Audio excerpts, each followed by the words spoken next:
Hello everyone, in this video we would like to share another video in the harmony cable and block connector series.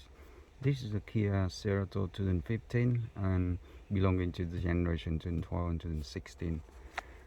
So we already removed the cover and removed the radio. If you want to know how to remove it, just look up the next video in our channel. It is to show how to remove the factory radio in this car. So just in this car we already slide the head unit out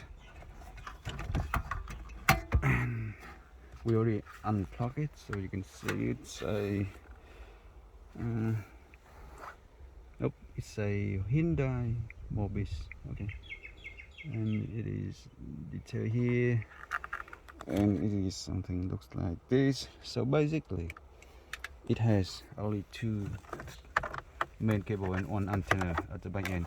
So here is the standard radio antenna, and it has two main big wide cable at the back end. That's about it. And it also contains the power speaker and USB and steering wheel control. Okay, so that's about Kia Cerato 2015. Thanks again for watching, and see you on the next one, which we are doing the 9-inch conversion for this one, full setup.